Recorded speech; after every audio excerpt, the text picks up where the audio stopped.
I don't want Michael to tell us. I want you to tell me, why should we deal with rainbow properties? There's no wrong answers, so let's just brainstorm this a bit. Come, tell me. Yes, Tanya.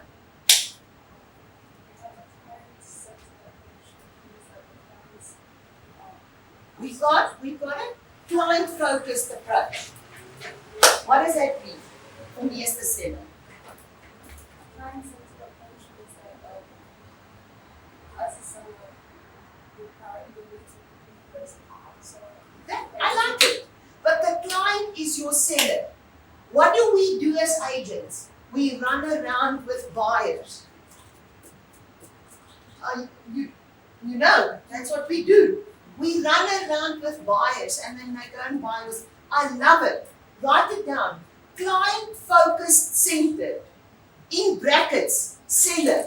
So Tanya, you are going to tell your client, Mr. Seller, rainbow properties are focused on sellers. Your needs, what you want to achieve the best price for you, Mr. Seller. I want to see you happy. I want you to give me a referral. Okay. So why would I want to make you happy? Because I want you to tell other people about our company. I like it. Client focused. We are focused on sellers. So you speak to the seller. He says, why should I deal with you? Why should I deal with your company? Because, sir, we are focused on our sellers. Oh, what does that mean? We achieve the best price. We want to communicate the way you want.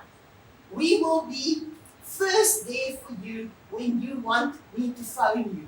We will give you the feedback before you even ask us. Okay. We are not manipulated by buyers. What does buyers do? Open mandates. So buyers phone 5 agents and see where they can get the lowest price. Is that to the benefit of the seller? No. You are seller focused. Client focused. We are going to look after our sellers, so that's why you need it. Second thing. in case if we've sold in the area, you assure the person that we have sold so and so in a specific area, so it can also get your buyer. Write down the word reputation. Reputation. So for those of you that have only been in the business for 2 or 3 months, it's hard to work with your own reputation. So what you're going to do is to say, our company have been in the industry and working in Sunnyside, sir, for more than 4 years. Our principal have been working in the industry in Sunnyside for more than 4 years. We know and understand the area. Exactly that. Reputation. Sir, we work on reputation. So at any point of time, what you think of me and my company is very important to us. So you work on that reputation. That would be one of the reasons you work with them. You work on reputation. Sir, we are situated we've got an office in Sunnyside. We've got an office in town. Please tell your seller that. He can at any point. We've been in the offices for 4 years. I asked Michael this morning. Is it important for you as an agent to know your agents have got an office? Of course it is. Do you know they're legit? I don't want to deal with somebody that I can't find them. So where's your offices? I'm not 100% sure. No, we are legit. We have got an office in town. You are more than welcome to come and have a coffee with us. You've got an address. You know who you're talking to. You have got we deal with market leaders in terms of service providers, sir. Market leaders with service providers, sir. We just had Anshin here from JJR. Mr. Seller, we will, on your behalf, cancel your bond. Sir, on your behalf, we will negotiate the costs of the buyer. On your behalf, Mr. Seller, we will make sure that the best bond originators will qualify our buyers. You focus on the seller. So you are going to go and think, why should somebody deal with Rainbow? Who's your biggest competitors in Sunnyside? Who sells the most properties? Which agencies? The big names. Come, Remarks. Remax? Who?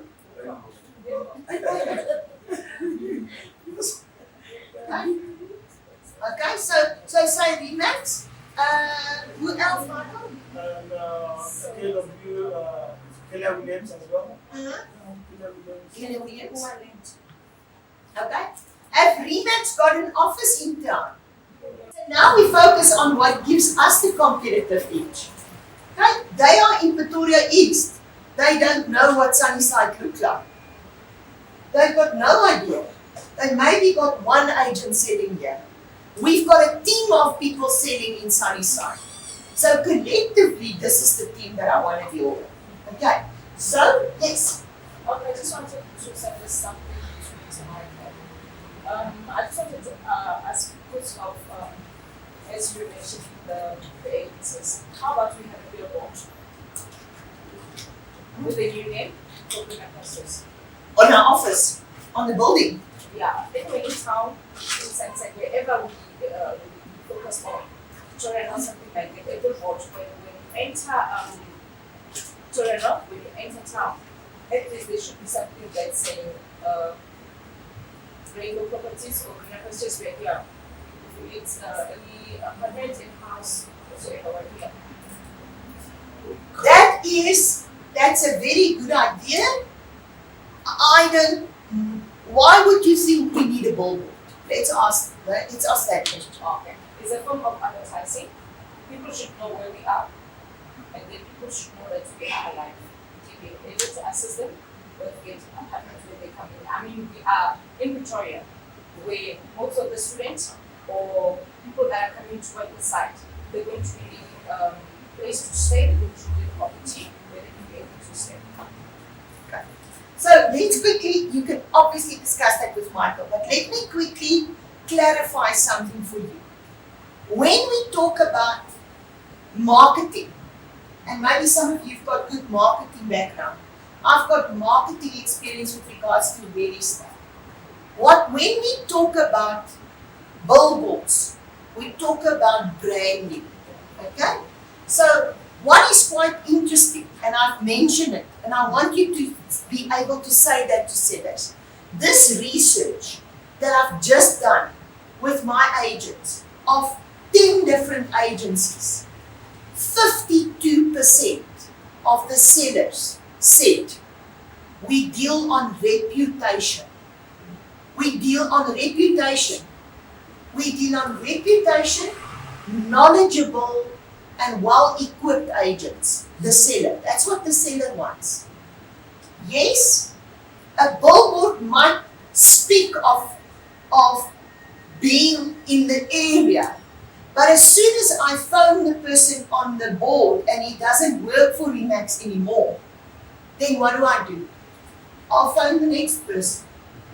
Okay, so reputation, the fact that when somebody phones you and you phone back immediately, is reputation. So before I spend 50,000 Rand on a billboard, I would rather make sure that my agents on the ground are legit, that they know the business, and they deliver on the service. Okay. So a billboard is good branding. I agree. I absolutely agree. If we say that part of our competitive edge is that we've got an office in town. I don't know what the building rules are, but I will start with the name on the building. Somewhere in this building, because I saw this morning Oladeji House. I like the address. It's a very nice building, but I want to see Rainbow Property somewhere.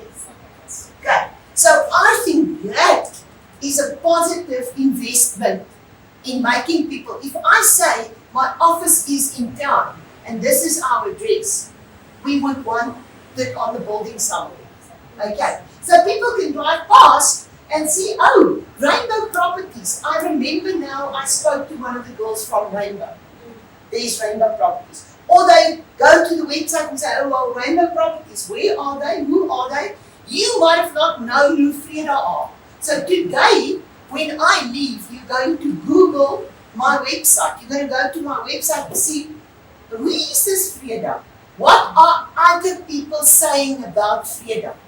That's how I build my reputation.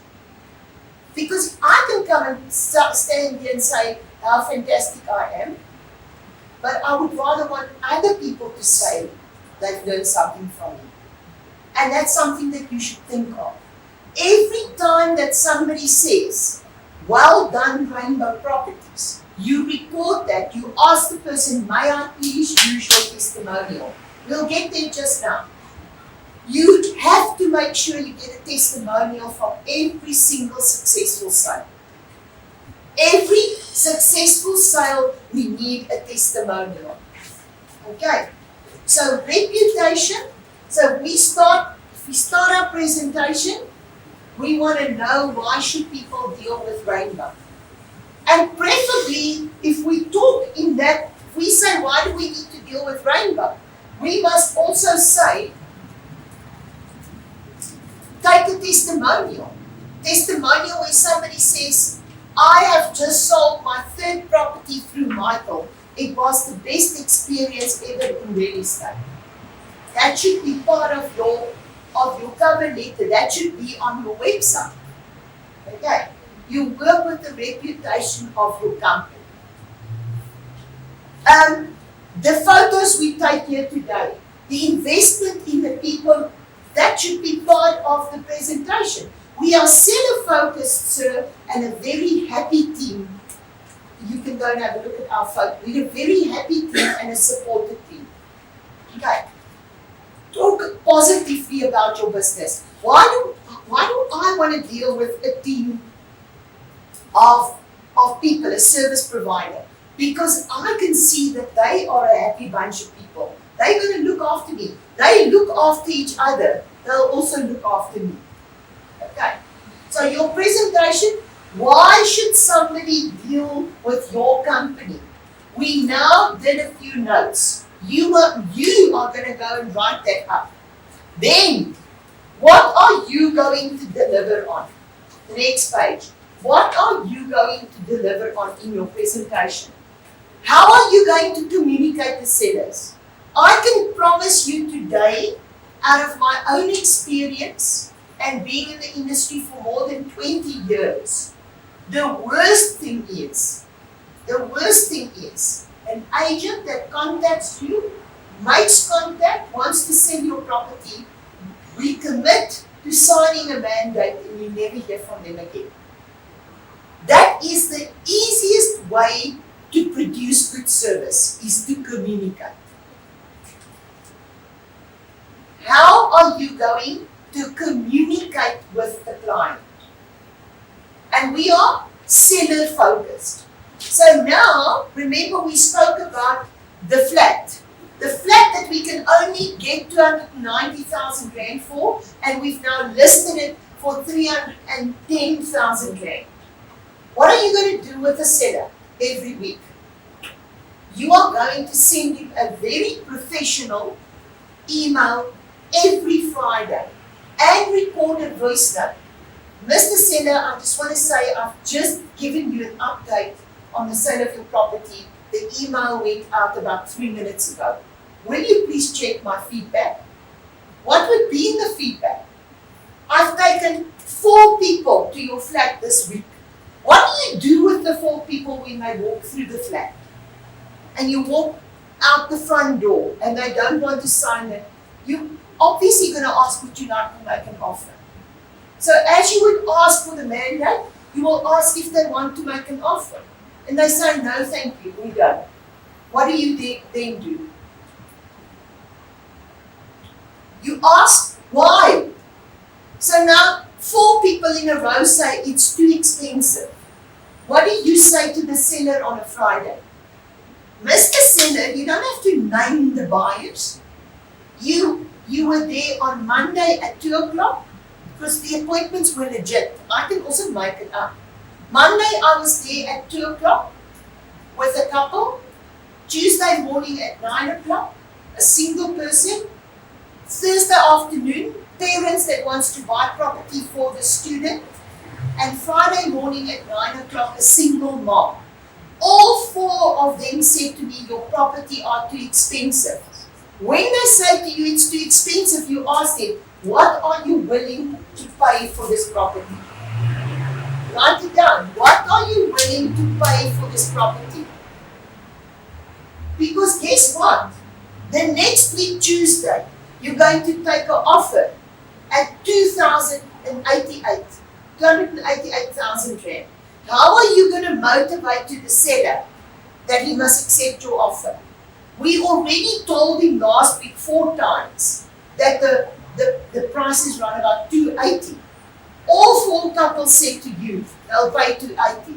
You now getting an offer at 288. So we're not going to negotiate at that price. That is what the market is willing to pay. That's another word. That is what the market is willing to pay, Mr. Seller. That is, so if I talk about communication, that's the communication that you do. The seller gets feedback on his mandate every week. That's why you can't have 76 listings. Is that the service you can give to 76 people that you've listed? No. Are 76 people going to give you a referral if you never speak to them? No. This seller might not even sell his property through you, but he's going to send you an email saying, you were the best property practitioner that I've ever dealt with. Thank you so much, Tanya. That becomes your testimonial. That's what my sellers say about me. Okay. Have I, over 20 years, only had successful agents financially? No. But I have got loyal agents that believe I can help them to be better people. Not maybe just about real estate, but that's my passion. So your seller might think, she didn't sell it, but my word, she was excellent. She really understood what good communication is about. Experience and expertise.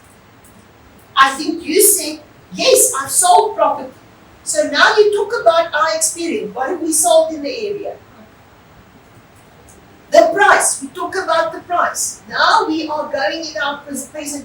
We, sir, will give you feedback. We will give you a guideline with regards to price. The staging of your property. Mr. Seller, maybe that seller has not been in his property for 5 years. He doesn't know what it looks like.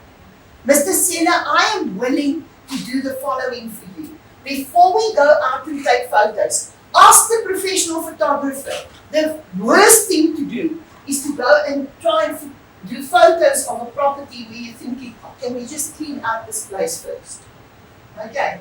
You offer to stage that property for him. You say, sir, I am willing to, before we take photos, the presentation of that property are not right at the moment. We can't sell a property with 4 broken windows. A single mom wants to come and live there. We have to fix that, Mr. Seller. Can I maybe arrange, or just send you a service provider? Satisfaction marketing. How are we physically going to sell this property? What do I deliver on? Then I want you to turn the page around and I want to quickly tell you, so you're going to talk to him about marketing. The most important thing about marketing is price. There's no wonder. Number one is a well-priced or a good-priced property will always sell. Always. It doesn't matter what marketing you use. You can have the billboards, you can have the international exposure, price sells property. And the market decides how much your property is worth. The seller might have different reasons, but the market will determine. The market is always the buyer. What factors will influence the price? The location, the condition, the competition, and the timing. That's what you're going to discuss with your seller. Those are the things that plays a role. So we say 1 bedroom is 290. What will make a difference in the 290? What will take it to 300,000? The location. If it is opposite the varsity, he most probably will get 300. Okay. He will get 300 because he will get the best. He will get the best rental amount. It's opposite. Location, sir, will give you 300. Unfortunately, sir, you are on the wrong side of the road. There's squatters behind your building, and that influences the price of that specific building. Be honest. Condition: 4 broken windows. The kitchen cupboards are ruined. We've got a problem with the condition of the property at the moment, sir. What does competition mean? Competition means what else is in the market. If I can get a well looked after property at 290, and I can get a property at 290 where I need to still spend 10,000 rand, which one am I going to buy? The 290 that I can just move in. So, Mr. Seller, we've got a challenge. There are most probably in that price range, there's about 14 units or 24 or 36 units in the market at the moment.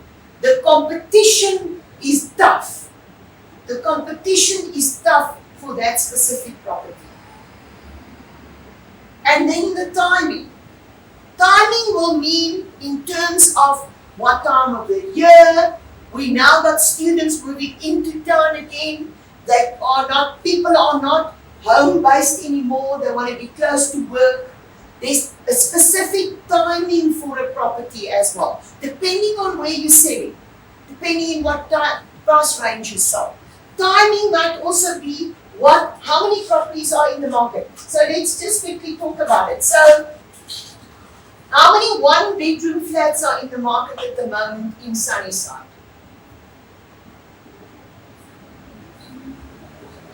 10, 20, 50, 80. I'm not talking about how many adverts is on property 24, because there might be 17 listings of the same property. These are the things that you need to know. These are the things that you need to know when you sit in front of your computer during the day. These are the things that you have to make notes for yourself. You have to know, you need to be able to tell your seller, Mr. Seller, there's 17 properties in your price range, 1-bedroom flats in the market at the moment. The average price is 290. The market is telling us 290 is the price. You must convincingly be able to tell people that. So you've got lots of homework. Lots of homework. How does buyers find properties? I've given you the stats there. 90% of people buy on the internet. 85% people contact an agent.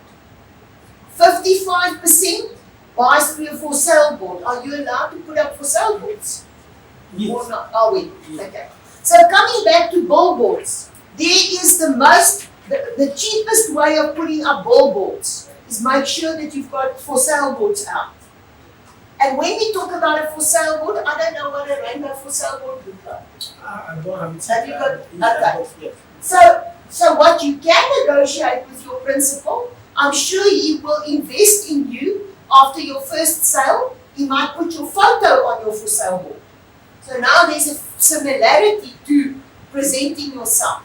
So for sale boards, open house or show days, 45%.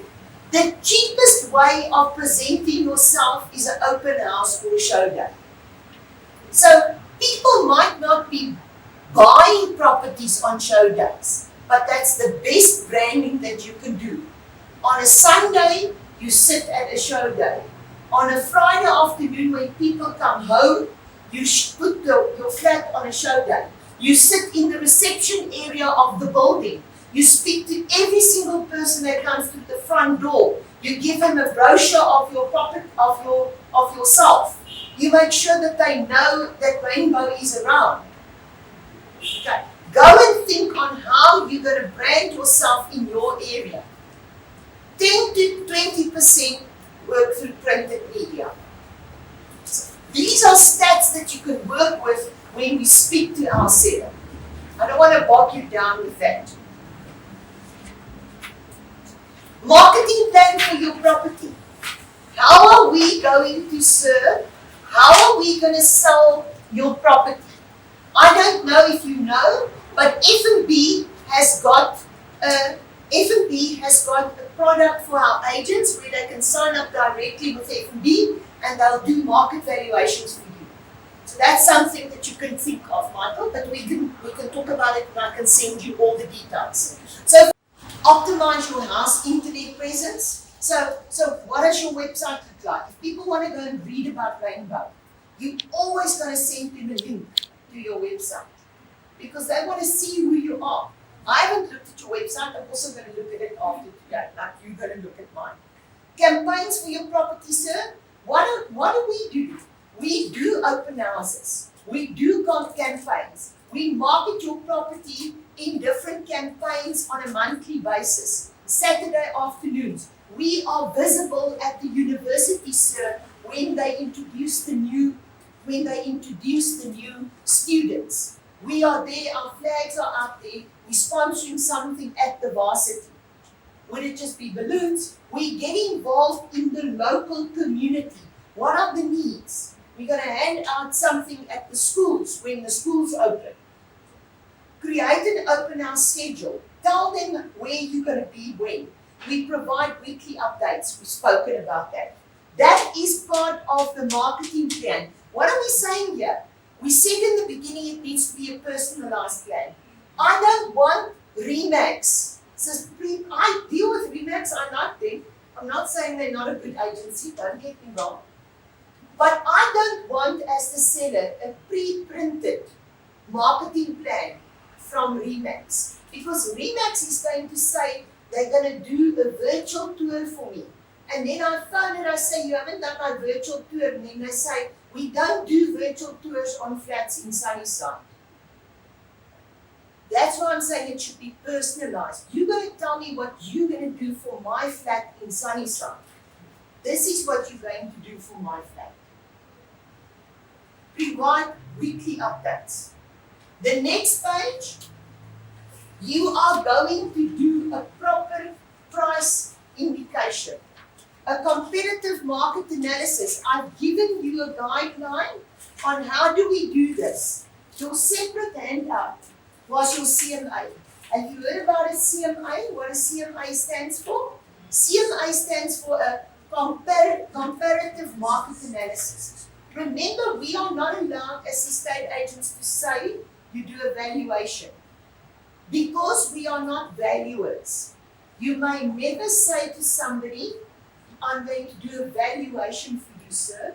No, you do a comparative market analysis. That is the wording, because we are not valuers. So I'm going to send this to you in a soft copy. You can use this with you. Obviously, you'll discuss it with Michael, but you can use this as a presentation with your own letterhead. So Michael, if you send me a letterhead, I can get this nicely done for you. Okay, so I'm going to offer that to you. So Michael's going to send me his letterhead, and I'm going to put this nicely on a letterhead for you. So this is what you will be able to send to your client. Why? Firstly, why does he deal with Rainbow Properties? And then your market analysis will have all the details. So let's quickly talk through the details. This will be an editable, you'll be able to edit this document depending on which property you need to do it for. So you're going to do this as homework for me. So let's quickly say, so firstly, prepared for Mr. and Mrs. whoever you're going to send it to. Presented by your name. You can even take a nice photo and put a nice photo of yourself on here. So I'm going to get one from Michael, and we're going to do a letterhead for you with your photo on. Will that be nice? That will be very nice. Okay, so we got to do that. Okay, so presented by and the date. The property details. You're going to put the property details in there for your client. Okay, this is your presentation to you that you're going to email him. How big is the flat? How many square meters? If it is vacant land or it's a full title property, you'll put in the square meterage of the stand. How many beds? How many bathrooms? Garages or a parking area? Anything other? And you are not now going to mention the price there. You're first going to give them some guidelines. Then in the next, you're going to give him comparative properties. You're going to tell him what has sold. What is the difference between sold and for sale? Sold. They bought it, it's registered. Okay. For sale, in the market. It's still in the market. There's a huge big reason why we do this. Because the for sale ones are most probably the overpriced ones. The sold ones will be the ones that have been transferred already. So here you give him examples of properties sold. Here you give him properties in the market still. Okay? And then you give him a recommended price. How do I get to my recommended price? I use these statistics. And you use your well-equipped principle. You come with a suggestion and you say, Michael, I've worked out the square meter price of this flat is X. So how big is a 290,000 rand property? How big is those flats? Some come with 30 square meter, 42 square meter. 42, okay. So what is the price per square meter if it's 42? Quickly work it out. 290 divided by 42. What is the square meter price? You as the agent must always know that. Okay? So we say, calculated 290,000 divided by 42, plus minus 42. Plus minus 7,000 rand. So if your seller comes to you and he suddenly wants 10,000 rand a square meter, it's not going to fly. A 400,000 rand property, 400,000 flats not going to sell. Okay. So that's what you say here. How did I get to my price? The current market, the sold properties, you're putting in there 3 examples of 42 square meter properties that sold at 6,933 rand. You saying to him, we can list at 7,000 rand a square meter. Okay? Recommended price plus minus. Yes, Tanya? So when you're talking about the 6 months, because it's very clear the comparative that first one is 690. Yes. So you tell him here, you give him all the information. How did you get to your price? I'm giving you the stats, sir. Okay. Then, preparing your home for marketing, first impressions count with buyers. You give him a checklist, or you tell him what he must do in terms of his maintenance. You want the best for your seller. You put maintenance there. Replace the fused light bulbs. Oil the hinges of your squeaking doors. Touch up chip paint work. You're saying there, paint needed in lounge area. Carport broken. Repair carport downstairs. You make it very clear to your seller, these are your recommendations to obtain that price. Understand? Recommendations to sir to get you the best price. He doesn't have to do it. We can declare these things. Doesn't have to happen. You turn the page around, there's your marketing plan. Now you're going to say to our seller, great, these are the things we're going to do for you. When I send this document to you in a soft copy, you can add things or you can take it away. You can decide what are you going to do for your client. Internet marketing, what are you going to do? You're going to put it on Property 24, you're going to put it on private property, you're going to put it on your website, you're going to tell it. Personalized marketing plan, we're going to talk about that just now. Your agent profile page, you're going to put in a link in. You're going to put up a for sale board.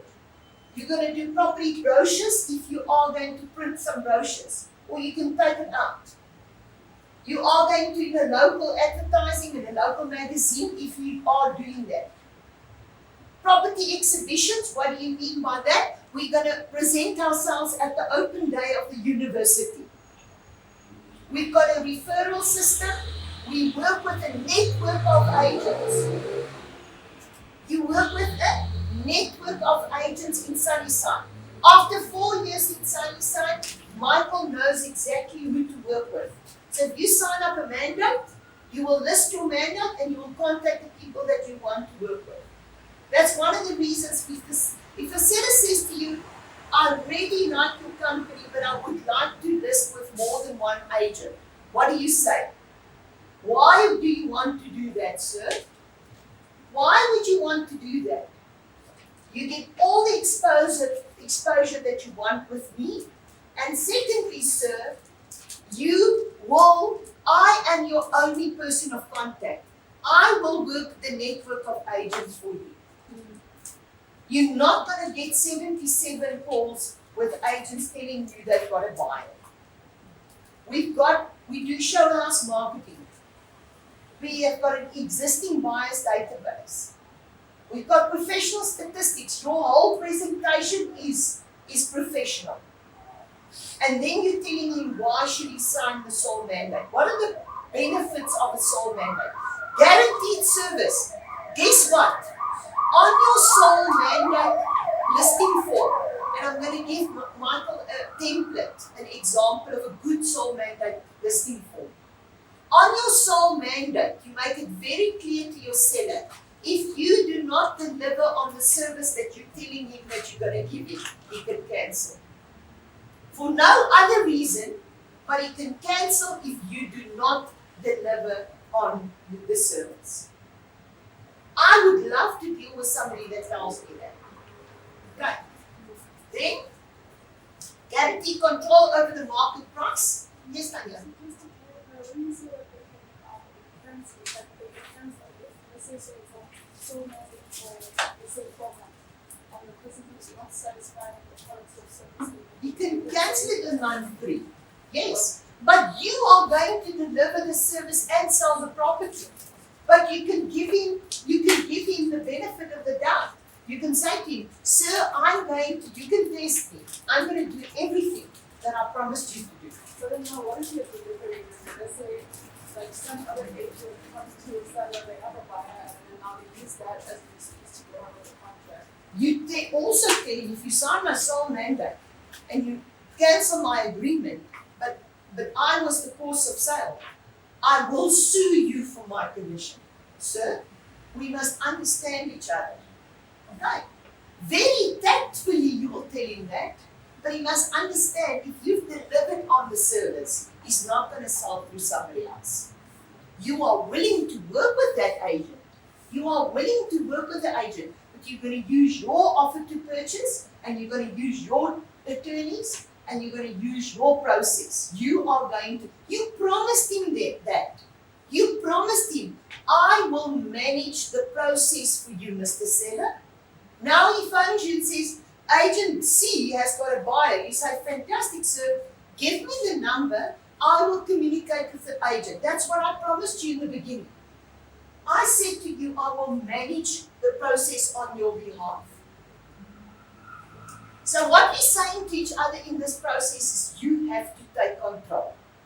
Okay? So those are the benefits. You read through them. The evaluation of your home, sir. There's your comparative market analysis.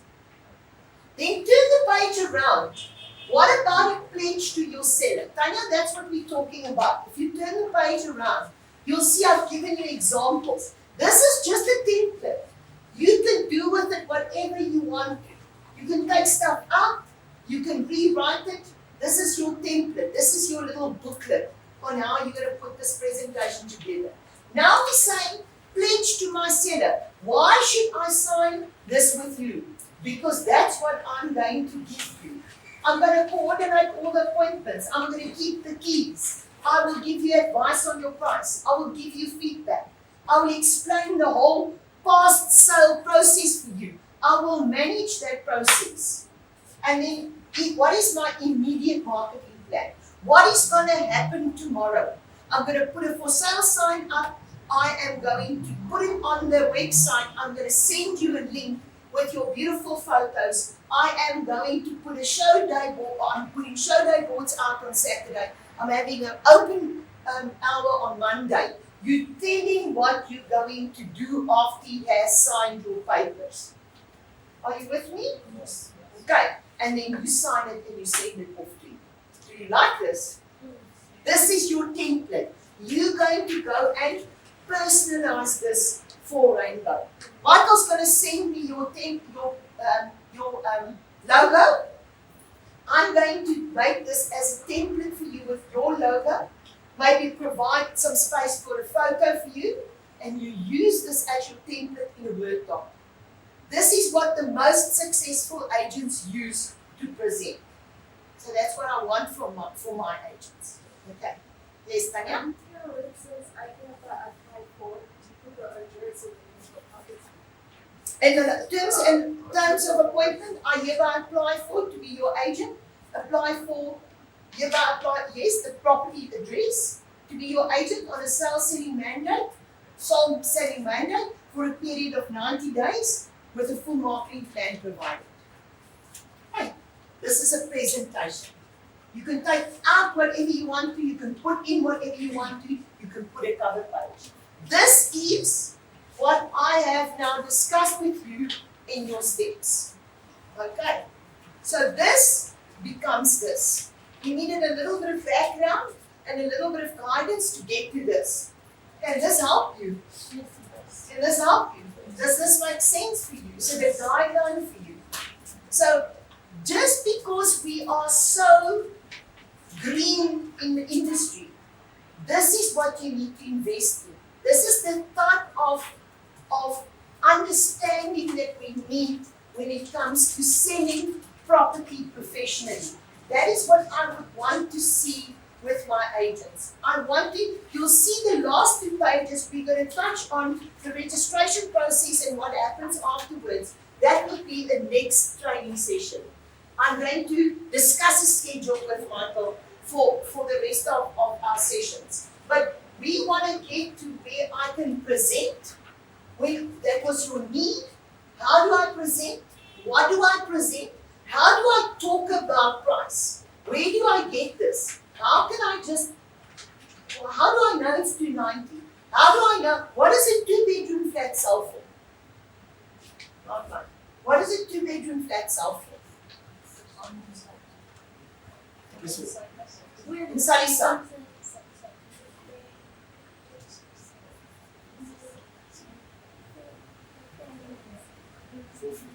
450? How big is it?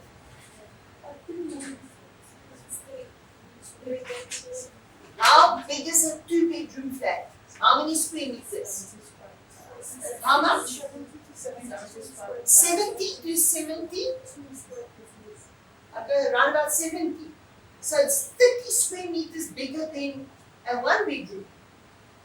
Yes, there's some 1 bedroom that is going for 38. Okay, so it's a bit smaller than 40, okay. Still 1 bathroom. 1 bathroom, 2 beds. Around about 70. Okay, so we said a 1-bedroom flat is selling at 6,900 rand. So the 2-bedroom, we say, selling at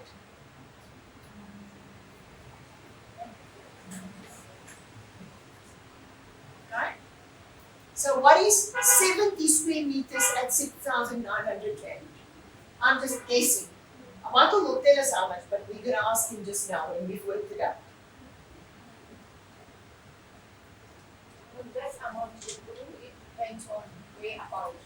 Yes, absolutely. Location will have an influence, but location will only have an influence if it's not overpriced. You can add a little bit of a top up to location, but location won't give me double the price. Okay, so if the market is willing to pay 6,900 rand, location is not going to give me 15,000. Location might give me 7,500. So tell me, what is 6,900 by 70? Girls that are on their phones?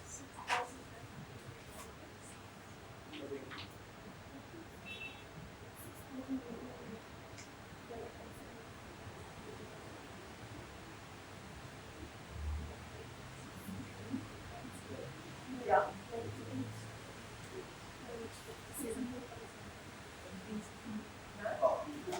Sorry, sorry. So my 70 square meter by 6,900. 483,000. Sounds a lot. 400. So what we're saying to each other is that the 2-bedroom flats most probably will sell for less per square meter than the 1-bedrooms, because there's most probably a bigger demand. Because Michael's saying around about 400. Yes, 400, yeah. So that's what you need to say to people. People prefer to live in 1-bedroom flats. The market is, there's preference to 1-bedroom flats. Here's the rain. Okay. So your last 2 pages just talks about the closing process. Registration and after sales service. What is my commitment? Your commitment is in your document. And then, why do you need a sole mandate?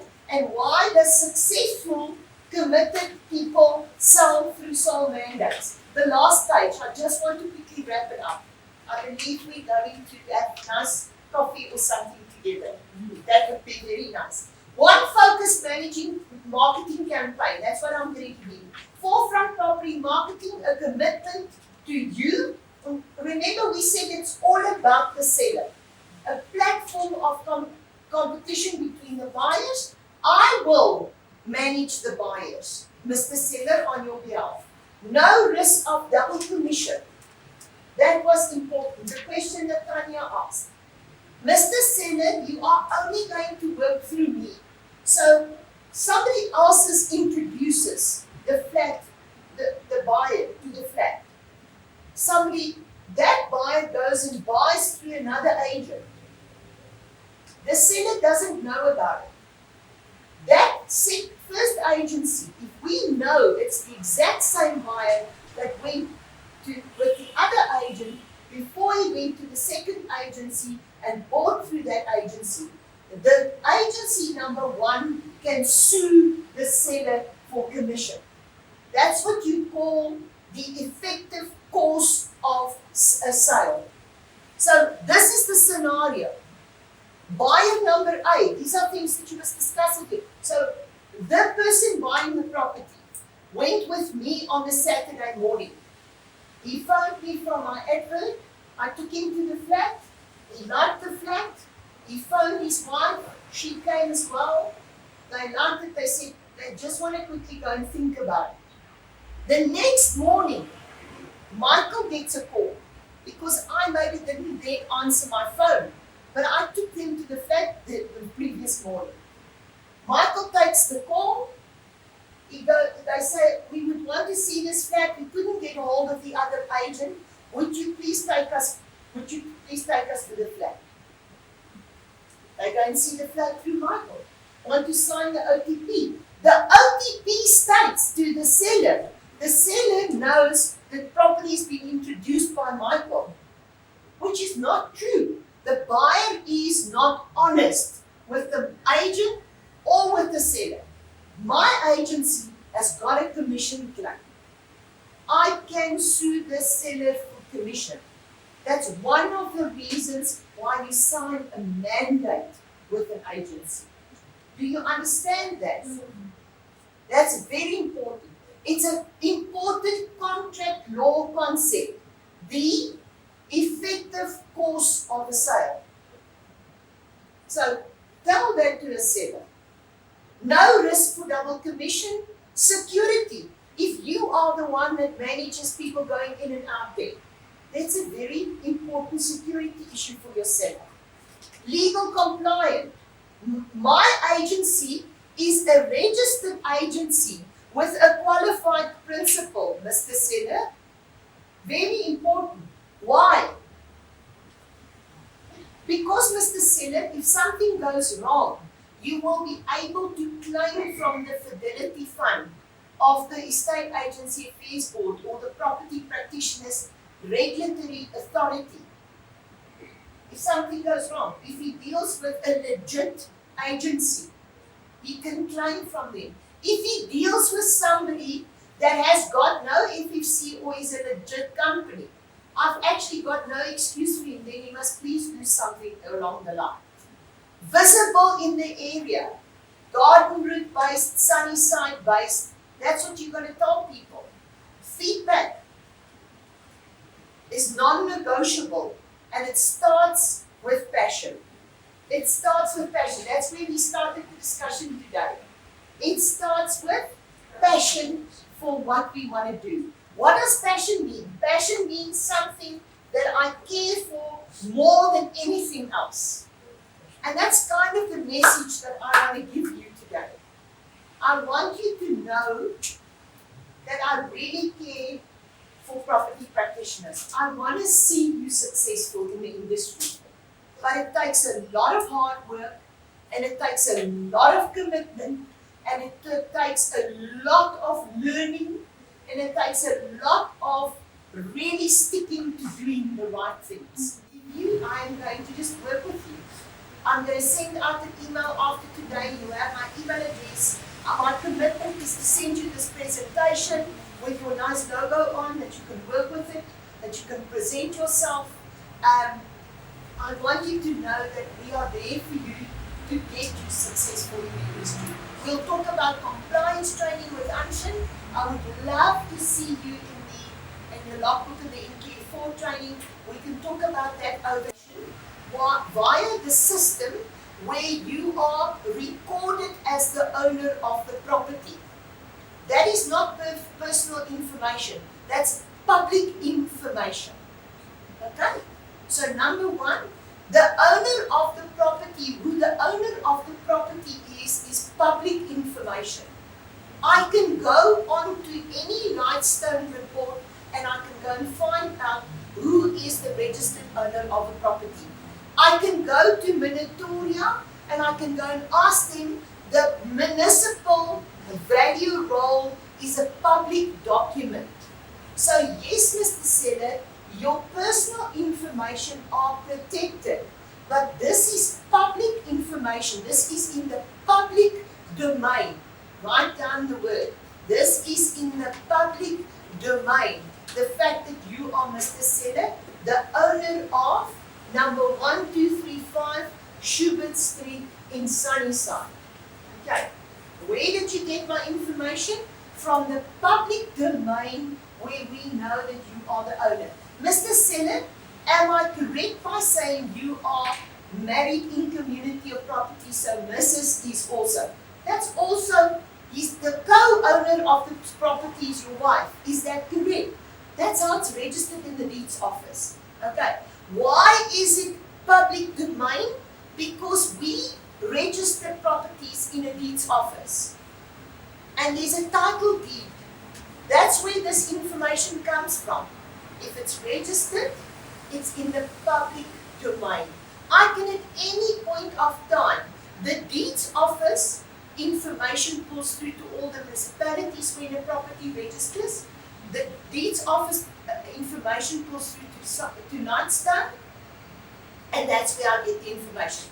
So what you did not do, when will it be illegal to get the information? If you knock at the front door of the flats and you bribe the tenant to tell you who's the owner, that's not a legit way of getting information. That's not the way I want to do. I work with information that are in the public domain. Nobody gave it to me. I did not bribe anybody to get the information. Mr. Seller, that information is linked to that transaction, to your being the owner of the property. Do you understand it? So, the Poppy Act, if you sign a document, for instance, if you come and sign, I'm a buyer, and you go to JJR's office, I just want to use the example because that you will now understand. Then you will sign a Poppy declaration that JJR will use the information that I'm giving them for that transaction. JJR is not allowed to give the information of the buyer to a bond originator that can do his bond without their consent. Understand? You are not, what I'm giving you permission to use my personal information for is that specific transaction. You may not disclose that information to anybody else. You have to actually, the POPI Act says that you have to, the information that you've used for that specific transaction, you must actually, well, for FICA we must keep it on the file. But for POPI, you don't even have to keep record of that information once you're done with the transaction.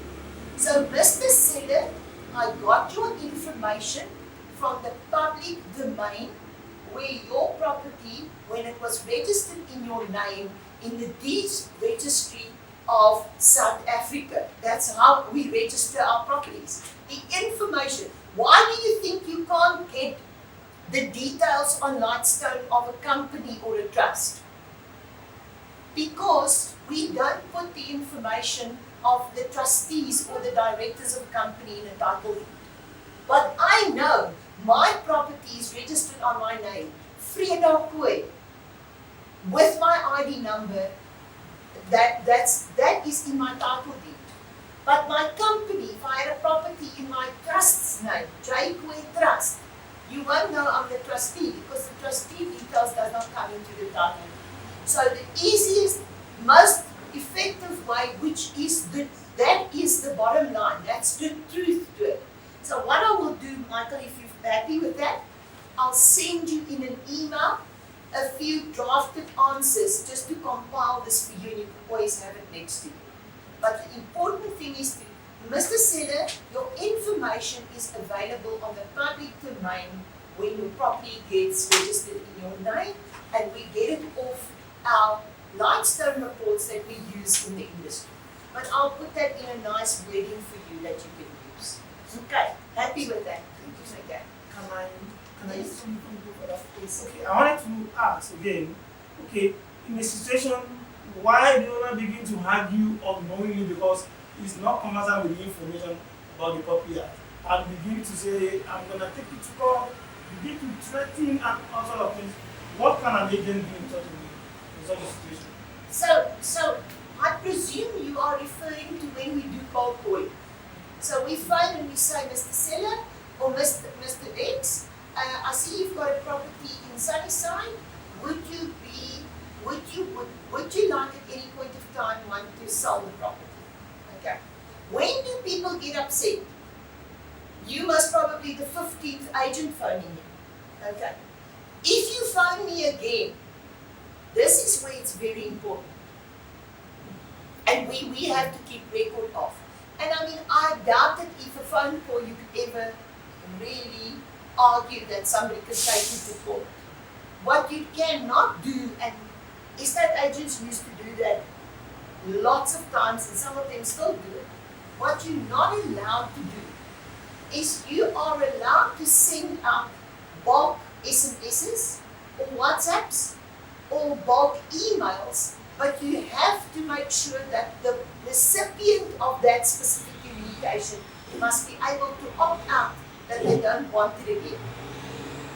So if there is a paper trail that Rainbow Properties is harassing me with their marketing material and you don't give me the opportunity to not receive it anymore, I most probably will be able to sue you. So don't do it. Don't do it. If you send out bulk communication, give them the opportunity to opt out that you do not want to receive this anymore. The same with an SMS, the same with a WhatsApp. But if you phone people with regards to a code, where did you get my information? I ask that when I get upset because it's now the 17th call. And there's always things that triggers this. I always say on month end when you pay everything, people start phoning you to say you can get more debt. You know that. Okay. So if you cold call somebody and he says, where did you get my information? Why are you phoning me? You say, Mr. Seller or Mr. X, I got your information through being a registered owner of a property. That's where you got the information. Are you maybe in the market of selling your property? No, I'm not. And if you phone me again, I'm going to sue you. You say, my apologies for the inconvenience, sir. I will still want to see the person that will sue me because of a phone call. It depends on how tactful you are with the conversation. If you phone me again and again, so it's how we manage our process. So you must have a system. Please do not phone Mr. Gamini again. You have now phoned him and his wife and he told you he doesn't want to sell. Take him off your list. Say, apologies for the inconvenience, sir. I will take you off the list immediately. I was under the impression that the property is for sale. Tactfully, very manage your process. But really, in terms, if you do it correctly, if you manage the process where you communicate with the seller, if you manage it properly, there is no threat to the bigger threat is if you operate without an FFC, Michael. It's a bigger threat. So you will have to go and sit with Michael next week. You do your online registration. You'll have to pay your registration fee.